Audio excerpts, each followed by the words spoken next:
You're listening to the Recovered Life Show, the show that helps people in recovery live their best recovered lives. And here is your host, Damon Frank. And welcome back to the Recovered Life Show. It's Wednesday, September 7th, 2022, joined by Kristina Dennis, my co-host. How you doing, Kristina? I am doing very well, Damon Frank. How are you? I am doing fabulous. We have a great Wednesday after Labor Day weekend. Great show today. Great show today that we've got. We're talking about a topic that I think most people in recovery can identify with. Absolutely. It's it's important that we bring this information because I think it'll be really helpful. But before we do that, I want to thank everybody who's downloading the podcast. Please download it. Give us a comment, a like, a follow. Let your other buddies know about it that are also in recovery. We really, really appreciate all of your support. And thank you. Love the comments. Love to bring you information that will be helpful in your recovery. Absolutely. Thank you so much for everybody who likes, shares, follows, and comments. It really does wonders, Kristina. And also it allows us to get to know you and to have that important recovery conversation. So Kristina, I've got a great show for us today. We've got a great show for this Wednesday and a topic that everybody can relate to in recovery: worrying in recovery. I know You're not a worrier. I know you've never worried. So you're going to have to fake it on this one. I think I'll be okay. I have to reach back into my vault. No, honestly, worry in recovery, I think it's impossible not to have it. I really have not met people that don't. I mean, maybe an occasional unicorn, but I think especially when we let go of our anesthesia, all of a sudden, you may feel worry more than you ever have because we are upfront with our emotions. We are facing our situations head on most of the time, or at least learning how to. And I think worry is inevitable. What do you think? Yes. Well, you know what? I do believe that some people are prone to being worriers, right? Absolutely. They are prone to being warriors. I'm one of those people. I like to ruminate, go over things. What could I have done better? Look, I think if you are a codependent or perfectionist, worrying is just part of the deal because we're trying to get it right all the time, right? And if you're a people pleaser, you want to do well, it's always about what are people going to think? Did I do it well? Did I do it right? Right. Like I've said on other episodes, one of my good friends in my old school group says, alcoholics are the only people who regret the future, right? So we can get ourselves worked up and worrying about things that really don't matter. That's been my experience. And I think people in recovery, honestly, Kristina, just to say this, and I'd love your opinion on it, I think we're more prone to it. I think especially after we're sober, we don't want to lose what we have. So there's a lot of worrying, like, am I going to lose what I have? I totally agree. Once we stop the self-destructive behavior, we, like you said, want to hold on to what we have. And I still remember the first couple of years. And when we work with clients, this shows up. You have the relapse dream, or all of a sudden you have awareness about everything that could happen. If you were like me, living kind of in a stupor, I did that on purpose so that I didn't have to think about that. Oh, if I worry, I'll just pick up a drink. If it starts showing up, the terror. Something I learned last year in neuroscience is that, we have this way of actually checking the brain now with a, EEG, and we can see what lights up. And there was a study. Go ahead. No, I was just going to say that, it's the neuroscience of it all is super important. So cool. And what they learned from this study was that we actually get a hit in our brain when we worry about something and it comes true, like very similar to a gambling addict's brain.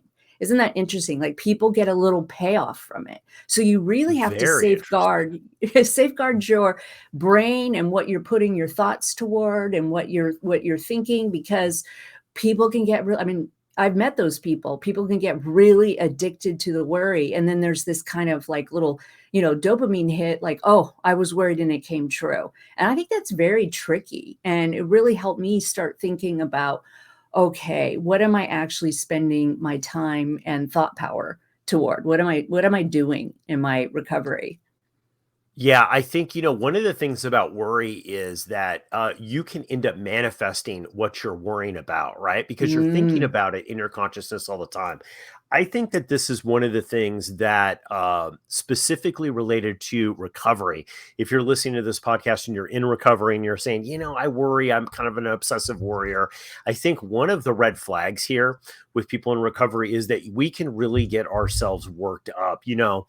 One of the things I like to do is to check out the definition of what a word is, so I know that I'm actually talking about it correctly, right? oh, that's And I good. just put it up on the screen here for the people that are listening on the podcast. I'll read it. It says, worry, give way to anxiety or unease, allow worry one's mind to dwell on difficulty or troubles. He worried about his soldiers and sons in the war, right? They gave an example. But what I love about this is that it's unease, right?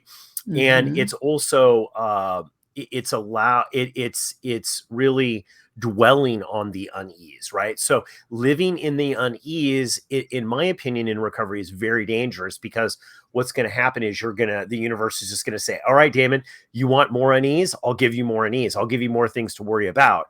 And when I'm in that state of worry, what ends up happening is all I see are things to be worried about. Whereas Right. opposed to moving out of that consciousness and moving into more of a gratitude state, something at a little higher vibration, which we talk about here at the Recovered Life Show a lot, is getting out of that consciousness, getting into a new consciousness of expecting the best from people, expecting good things to show up, right? I then tend to see all the good things that show up. Oh, yeah. I mean, truly, I think that that is one of the most important things we learn in recovery, long before the law of attraction was actually put out. I was 25 years, this is long before. I think that law of attraction or the secret came out in 2006. But I was taught from the first day of recovery that what we focus on gets bigger. And sometimes I just need to remind myself of that. Like what I'm focusing on is getting bigger. And so, we now know through neuroscience, it's actually, sending a message to your brain, your reticular activating system, to start looking for things to worry about. And so it does take a certain amount of awareness. We know that we're the thinker of our thoughts, not our thoughts. And it takes a discipline to catch yourself going there. And I think your tool of gratitude is amazing. Have you ever seen, Christina, people being taken out and relapsing through worry? Yes. Yes, of course. Of course I have. And it's so hard because, everybody knows I'm a great little recovering codependent, and it's so easy to do that as a codependent, to ruin relationships, to start doing controlling behaviors, which then lead to either codependent slips, or if you are an alcoholic, not a para-alcoholic, yeah, it can take you out. It's just too hard. Your body, your trauma is all flared. I think the word that they use these days is futurizing, which is absolutely what, if you've come through a 12-step, we get warned against doing. But I have. Have you? Oh yeah, absolutely. I think what happens is, and you see this a lot in transitional recovery, transitional places, right? Where maybe somebody is leaving a rehab facility and they're not quite really ready to go back into a full-time unassisted living, right? Right. Situation. And what will happen is they'll worry about a court date. They'll worry about finances. They'll worry about, like, these are all very common things in early recovery, especially finances and relationships, right? And they'll worry themselves right into a reality that is so bad that they pick up to relieve it. And I Mm, think one of the things that I've noticed in working with others in coaching is one of the reasons to identify if you're an obsessive worrier, you want to get that out of you. You want to start getting tools to yes. move out of that worry, because what will happen is you will soon generate something to really worry about. And it becomes too overwhelming. And what happens is it's kind of a build up, build up, build up, build up. Hmm. It's a wave that comes out. And then the next thing you know, the wave is on top of you and you don't have the tools to be able to say no, right? You're either in a bad situation. I've seen this where it's, Hmm. oh, I got to go to this birthday party. It's in a bar, no big deal. But they've been worrying for a month and a half, right? And building up this anxiety, and they're so overwhelmed that they have no barrier, right, to that first drink. So I think, and it's the same thing with codependency. I think the more we worry, the more we find people to be codependent with, because it relieves that compulsion, right? It's like, it's at least it's some sort of solution. It's some sort of relief. Well, and I mean, I think there's even something underneath all of that. When we go to worry as the norm, we're not living in our lives. It's a distraction. It's a way of not, delaying the inevitable when you have to think about what is really happening in your life. There are true worry. I mean, staying sober is, we know the statistics. If you can make it to 5 years, 85% of us stay sober. But if you are in that first 5 years and you have an uneven focus on what is good and what is bad, you're going to bring that to the forefront because you can't help Absolutely. it. You can't. Absolutely. I mean, all humans have negative bias. And so I think it's realistic to say that we know our brains are trained to find the dangers, right? To keep us alive. We also know our brains are incredibly lazy. So if this feels good, if you have a little payoff, your brain's going to go to it every single time. And it takes discipline to pull away from that and make sure that you're focusing on the good that can happen. I say this with all of the heart that I can come up with. I know that people are scared. I myself have been scared many, many times in recovery when I had sobriety. But ultimately, whatever I'm doing that takes me away from here and now is robbing me of my life. Absolutely. And I think that is the big thing. It's like, we don't want to get sober and be miserable. So if Nope. you're listening to this and you're a chronic worrier, when we come back from this quick break, Kristina and I are going to break down what we have used personally to get worry out of our life and what we use with our clients to help them along this path. So hold tight. We're going to be back after this very quick break. If you are newly sober, trying to get sober, or you've been sober for decades and are looking to take your sobriety to the next level, the Recovery Breakthrough 6-week transformation concierge coaching program might be right for you. Have Damon Frank and Kristina Dennis build a custom roadmap to get you on the path to getting what you really need. Receive hands-on concierge coaching and stay focused and productive with our daily check-ins. If you're ready to experience your recovery breakthrough and start the journey towards the transformation you deserve, book a free Get to Know You call today and find out what is possible in your recovery. To find out more about Recovery Breakthrough and to book your free call, go to recoveredlife.us. That's recoveredlife.us.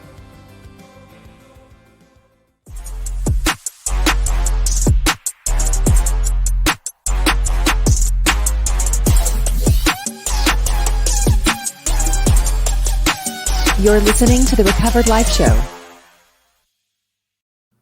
Okay, Kristina, I promise when we got back from the break, we were going to dive into some solutions with worrying.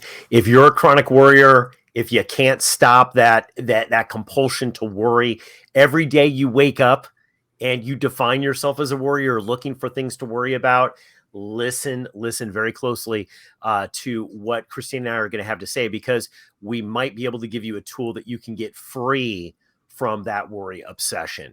Kristina, what's your big tool here? Like, if you're trapped, what's your go-to tool to get out of this? Well, absolutely. And this is the fun part of being a recovery coach. When we're working with clients, one of the things that we spend some time on is actually building luggage, like a tool that actually looks at what could possibly happen that was good. We want to have gratitude for what's happened, but many of us don't have examples of really good lives or actual people to think upon to say, okay, they have, success leaves clues, right? So I need to make my brain aware of, I need to make my consciousness aware of what if it didn't go wrong?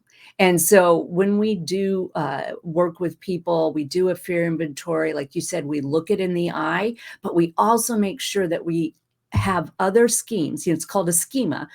Our brain has other examples of what could happen that would be good.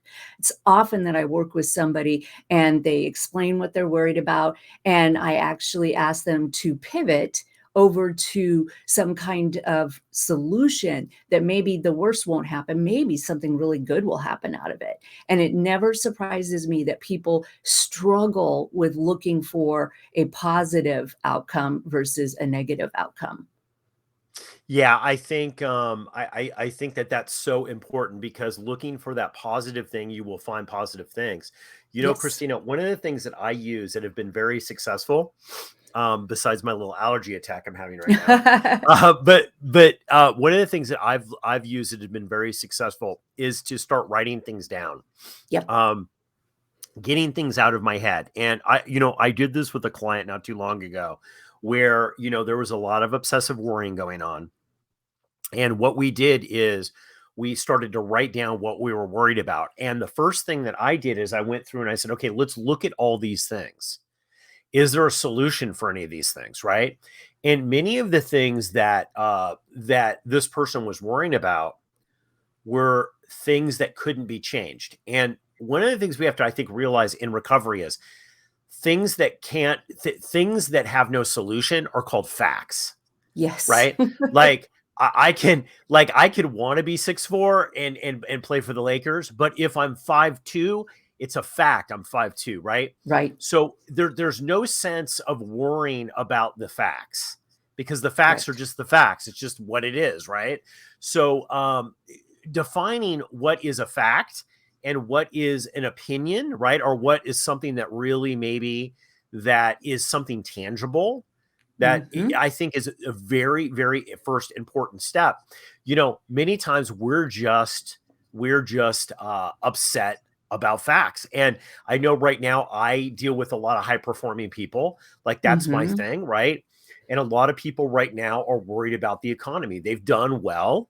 I have a lot of recovered business people. They've done well, Kristina, right? Like, they got sober, they were broke, they did the deal, they've accumulated things, they've got businesses, they have some success.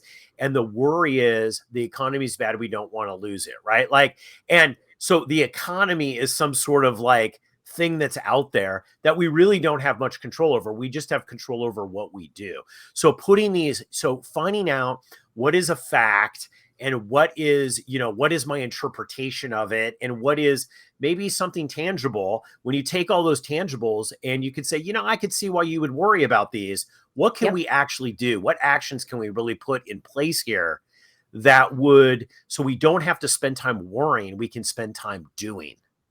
Ooh, yes. I think you're dangerously close to that acceptance piece, right, of recovery, accepting what is and life on life's terms.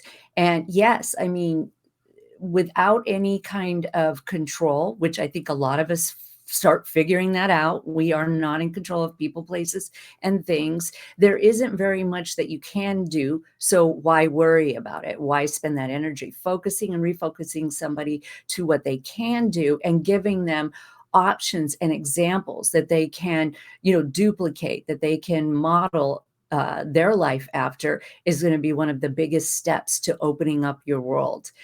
Understanding that it's not a moral issue. All right. You're not bad because you worry is also something that I want to say in today's show, because I think a lot of people start thinking that they're doing recovery wrong because they're still having all of these feelings. It's just a weak spiritual muscle, right? And they need to work that muscle. They need to train their brain to see when worry has been fruitless. Because I can tell you, hearing from somebody else, don't worry, be happy. I mean, we're both older and we know that song isn't always effective. So what I like about what you're saying is we turn toward it and we have acceptance, and then we commit to somebody, a coach, a mentor, whoever you're working with.